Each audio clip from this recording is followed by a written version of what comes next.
जय हिंद दोस्तों, welcome back my channel friends. Friend, आज हम देखने वाले हैं 31 जनवरी के मोस्ट इंपॉर्टेंट करंट अफेयर्स जो आपके एग्जाम पॉइंट ऑफ व्यू से वेरी वेरी इंपॉर्टेंट रहेंगे। चलिए स्टार्ट करते हैं फ्रेंड 31 जनवरी current affairs. Friend, question number first है, केंद्र सरकार ने हाल ही में किसे देश का नया मुख्य आर्थिक सलाहकार नियुक्त किया है? तो आपको बताना है, इकोनॉमिक्स एडवाइजर काउंसलर किसे नियुक्त किया गया है देश का? तो राइट आंसर होगा friends option B, doctor V Anand Nageshwar. ये देख सकते हैं उनकी पिक्चर भी आप, ये आनंद नागेश्वर जी की पिक्चर है। ठीक है फ्रेंड्स, इनको देश का नया मुख्य आर्थिक सलाहकार, इकोनॉमिक्स एडवाइजर काउंसलर नियुक्त किया गया है। ठीक है, ये किसकी जगह लेंगे? के वी सुब्रमण्यम की जगह लेने वाले हैं। ठीक है, जिन्होंने अपना 3 साल कार्यकाल 1 दिसंबर 2021 में समाप्त किया है। ठीक है फ्रेंड्स, तो याद रखना, नया वित्त नया मुख्य आर्थिक सलाहकार डॉक्टर वी आनंद नागेश्वर जी को नियुक्त किया गया है। अगर हम कुछ एडिशनल इन्फॉर्मेशन देखें फ्रेंड्स, तो आपको मैं दिखा दूं, यहाँ पे कुछ उनके बारे में बताया गया कि मुख्य सलाहकार की गठन कब किया गया था। तो economics advisor counsellor to prime minister का गठन इसका गठन सितंबर 2017 में किया गया था।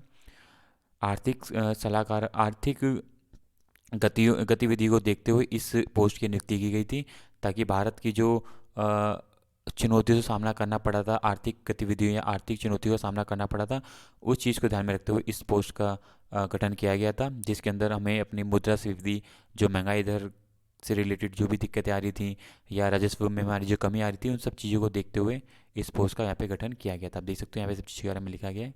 ठीक है, तो इन चीज़ों को ध्यान में रखते हुए इस पोस्ट का गठन किया गया था। ठीक है फ्रेंड्स, ये पढ़ लेना। चलते हैं फ्रेंड नेक्स्ट क्वेश्चन की तरफ। क्वेश्चन नंबर सेकंड देख लेते हैं। फ्रेंड, क्वेश्चन नंबर सेकंड है, निम्नलिखित में से किस इंस्टीट्यूट ने शोधकर्ताओं ने मुंह के कैंसर का पता लगाने के लिए एक नई तकनीक खोजी है? तो आपको उस इंस्टीट्यूट का नाम बताना है जिसने मुंह के कैंसर की नई तकनीक खोजी है। तो फ्रेंड, राइट आंसर होगा option B, Guru Nanak institute of dental scientist. इन्होंने मुंह के कैंसर की नई तकनीक खोजी है, जिसके द्वारा मुंह के कैंसर की अब इलाज किया जा सकेगा।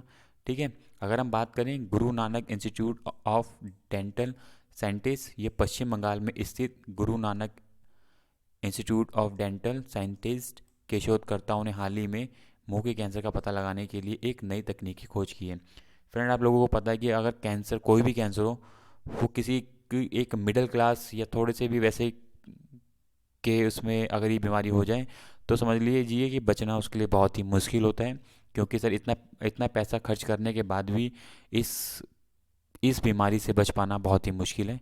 ठीक है, तो एक तरीके से ये बहुत ही बड़ी समस्या है भारत के अंदर, कैंसर। तो ये शब्द ही ऐसा है जिसमें तो अ, इस शब्द को सुनने के बाद भी आधा तो मरीज वैसे ही मर जाता है।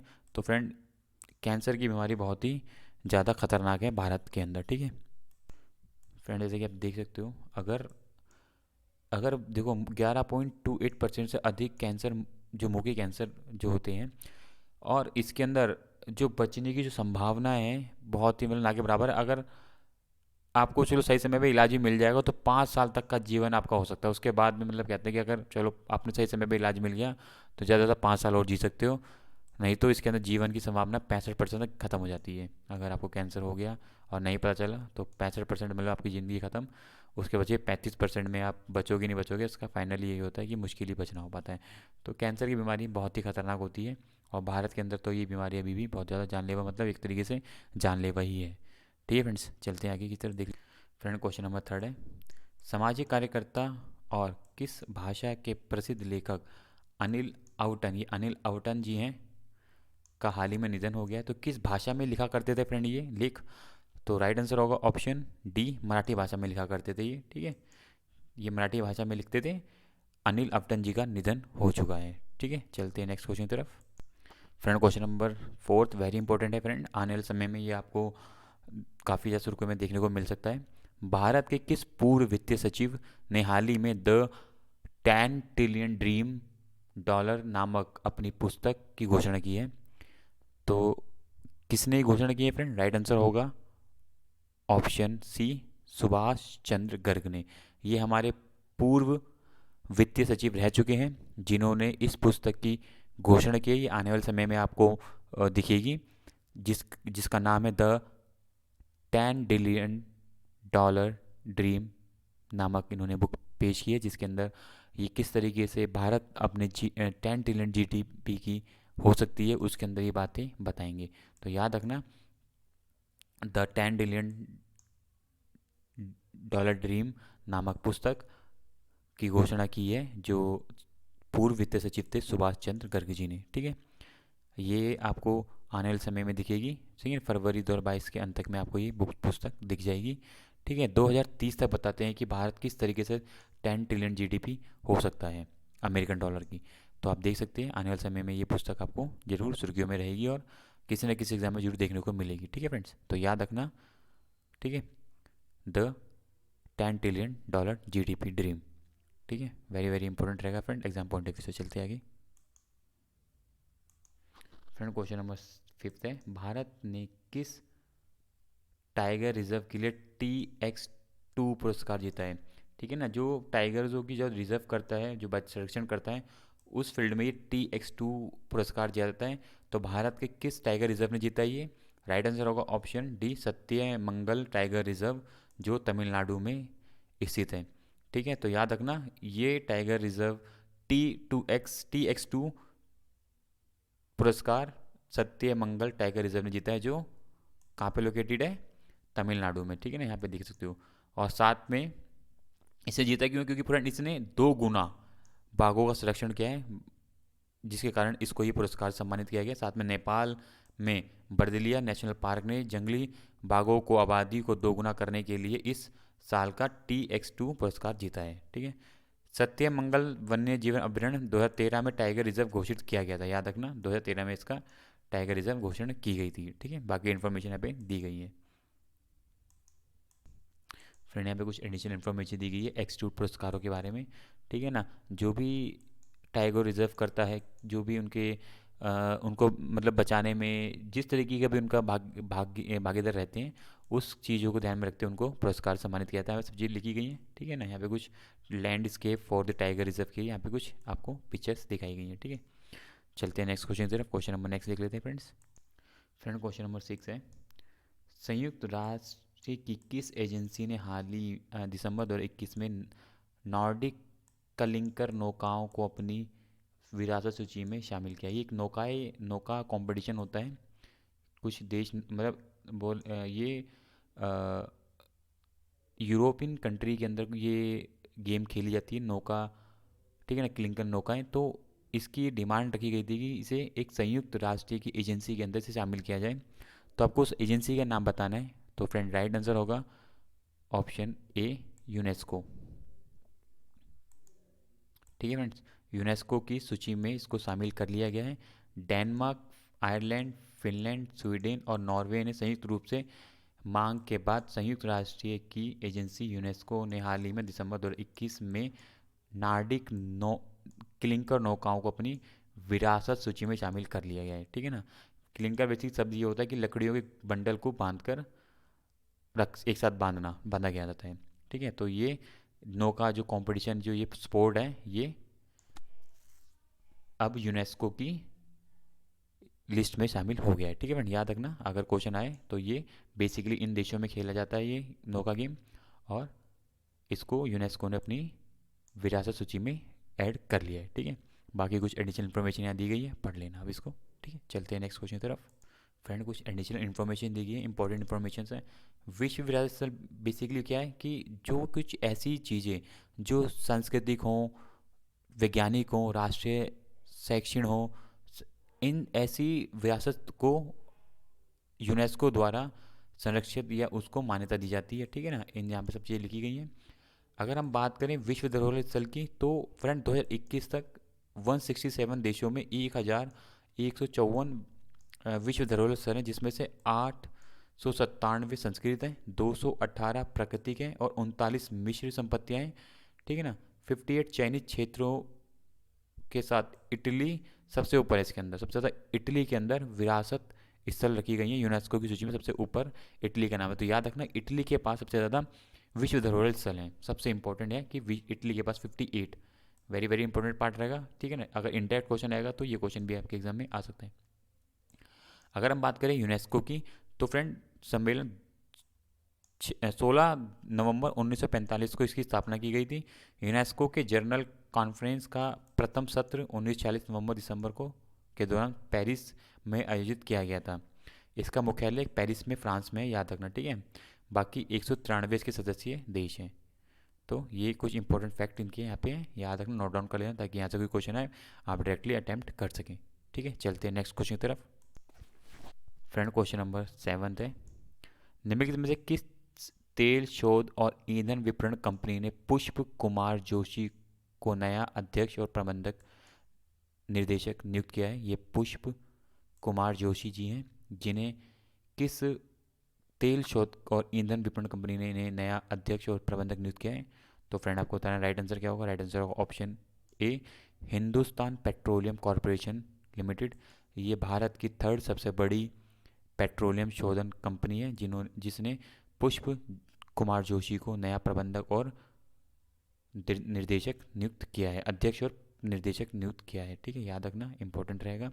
अगर हम बात करें हिंदुस्तान पेट्रोलियम लिमिटेड के बारे में, तो इसकी स्थापना 1974 में हुई थी, मुख्यालय इसका महाराष्ट्र में है, ठीक है ना। अध्यक्ष पुष्प कुमार जोशी बन गए हैं इसके, याद रखना, तेल, प्राकृतिक गैस, पेट्रोलियम, इन सब में ये कार्य करती है, वेरी वेरी इंपॉर्टेंट रहेगा, ठीक है। हिंदुस्तान पेट्रोलियम कंपनी लिमिटेड का नए प्रबंधक और अध्यक्ष बने हैं पुष्प कुमार जोशी, ठीक है friends. Friend question number 8 international question है, मतलब ठीक है, निम्नलिखित में से किस देश में राजा वेलेन अलेक्जेंडर ने विश्व का सबसे बड़ा कैनल लॉक का उद्घाटन किया है? तो किस देश ने किया है फ्रेंड? राइट आंसर होगा ऑप्शन डी, नीदरलैंड ने, ठीक है फ्रेंड। नीदरलैंड के एम्स्टर्डम बंदरगाह के एक छोटे से बंदरगाह शहर एज इज़मुलडेन ने हाल ही में राजा वेलेन अलेक्जेंडर विश्व के सबसे बड़े कैनल लॉक का उद्घाटन किया। सही ना, याद रखना कि विश्व का सबसे बड़ा कैनल लॉक बनाया गया है, तो ये इंपॉर्टेंट रहेगा एग्जाम पॉइंट ऑफ व्यू से। अगर नीदरलैंड की राजधानी की बात करें तो एम्स्टर्डम वहाँ की राजधानी है, वहाँ की नीदरलैंड की मुद्रा यूरो है, वहाँ के प्रधानमंत्री मार्क रूटो हैं, ठीक है फ्रेंड। ये जोग्राफिकल लोकेशन है नीदरलैंड की, आप देख सकते हो एम्स्टर्डम, इसकी राजधानी आपको दिख सकती है, जर्मनी से, यहाँ पे बेल्जियम से ये अपनी बाउंड्री साझा कर रहा है, ठीक है फ्रेंड्स। तो इंपॉर्टेंट रहती है लोकेशंस भी आपको जरूर देखनी चाहिए, ताकि आपको एक ओवरव्यू मिल सके, ठीक है। तो ये यहाँ पे देख सकते हो नॉर्थ सी, ठीक है फ्रेंड। चलते हैं आगे नेक्स्ट क्वेश्चन की तरफ। फ्रेंड क्वेश्चन नंबर 9 है, और ये मैंने आपको पहले बार कवर करवाया था, पर ये मैंने एकदम क्वेश्चन, क्योंकि अभी ये कंप्लीट हो चुका है, इससे पहले मैं आपको बता चुका हूँ इस क्वेश्चन के बारे में। भारत और किस देश ने ब्रह्मोस तट आधारित सुपरसोनिक क्रूज मिसाइल सिस्टम आपूर्ति के लिए 374.9 मिलियन डॉलर का सौदा किया है? फ्रेंड वेरी वेरी इंपॉर्टेंट हो जाएगा ये हमारे लिए, क्योंकि अब भारत भी उस लिस्ट में शामिल हो चुका है, एक्सपोर्ट करने की लिस्ट में, आर्म्स या मिसाइल्स को, ठीक है। तो उस कैटेगरी में भारत आ चुका है। तो किस देश के साथ हमने ये सौदा किया है? तो फ्रेंड ये राइट आंसर होगा ऑप्शन सी, फिलीपींस। मैंने आपको ये बताया था पहले भी, क्योंकि हम उस कैटेगरी में आ चुके हैं जो चाइना या अमेरिका या रशिया जैसे देश या फ्रांस जैसे देश इस तरीके के सौदे करते हैं। आज हम भी अब ये मिलिट्री से रिलेटेड या बोले मिसाइल से रिलेटेड ये जो है हमने डील की है किसके साथ? फिलीपींस के साथ। भारत और फिलीपींस ने हाल ही में ब्रह्मोस तट आधारित सुपरसोनिक क्रूज मिसाइल सिस्टम आपूर्ति के लिए 374.9 मिलियन डॉलर का सौदे के हस्ताक्षर किए हैं। चीन के साथ क्षेत्रीय संघर्ष के बीच अपनी रक्षा को मजबूत करने के लिए दोनों देशों ने इस पर हस्ताक्षर किया है, ठीक है। याद रखना, वेरी वेरी इंपॉर्टेंट होगा, आपको पक्का किसी ना किसी एग्जाम में ये देखने को मिलने वाला है, ठीक है ना। अगर हम फिलीपींस की राजधानी की बात करें, मनीला वहाँ की राजधानी है, वहाँ के राष्ट्रपति रोड्रिगो हैंगे, और फिलीपींस आरियान देशों का हिस्सा है, ठीक है ना, आसियान देशों का हिस्सा है, ठीक है, आसियान देशों का हिस्सा पता ही होगा। तो वेरी वेरी इंपॉर्टेंट ये डील है, और साथ में ही क्वेश्चन भी आपके लिए एग्जाम के लिए वेरी वेरी इंपॉर्टेंट रहेगा, ठीक है फ्रेंड्स। फ्रेंड क्वेश्चन नंबर 10 है, निम्नलिखित में से किस कंपनी ने नवंबर 2026 तक टोरंटो वारन वाटर फ्रंट मैराथन टाइटल परियोजना बनाने के लिए कनाडा रनिंग सीरीज के साथ भागीदारी की है? तो बताने इंडिया की कौन सी वो कंपनी है जिसने ये साझेदारी की है, भागीदारी की है फ्रेंड्स? रिलायंस है, टीसीएस है, एप्पल है या गूगल है? तो फ्रेंड राइट आंसर होगा option B, TCS, Tata consultancy services. आपने सुना भी होगा टीसीएस के बारे में काफ़ी बारी। तो टाटा की एक, टाटा ग्रुप का ही एक ये पार्ट है। तो टाटा कंसल्टेंसी सर्विसेज ने 2026 तक Toronto water front marathon title परियोजना बनाने के लिए कनाडा रनिंग सीरीज के साथ भागीदारी की है। ठीक है, वेरी वेरी इंपॉर्टेंट रहेगा भारत के पॉइंट ऑफ व्यू से। ठीक है, याद रखना, इंपॉर्टेंट ये डील हुई है। ठीक है, ये पूरी यहाँ पे इन्फॉर्मेशन दी गई है। टाटा कंसल्टेंसी, इस टाटा कंसल्टेंसी सर्विसेज की स्थापना 1 अप्रैल 1968 में की गई थी। टाटा कंसल्टेंसी सर्विसेज का मुख्यालय मुंबई में है और टाटा कंसल्टेंसी के सीईओ राजेश गोपीनाथन है। ठीक है, ये चीज़ें इनके बारे में आप याद रखना। ठीक है फ्रेंड्स, ये आज के 10 इंपॉर्टेंट क्वेश्चन हैं। इसी तरीके के फ्रेंड्स क्वेश्चंस के लिए चैनल को subscribe and bell icon click करें ताकि आपको important update time to time मिलते रहे। ठीक है friends, thank you for watching my video. Bye, thank you.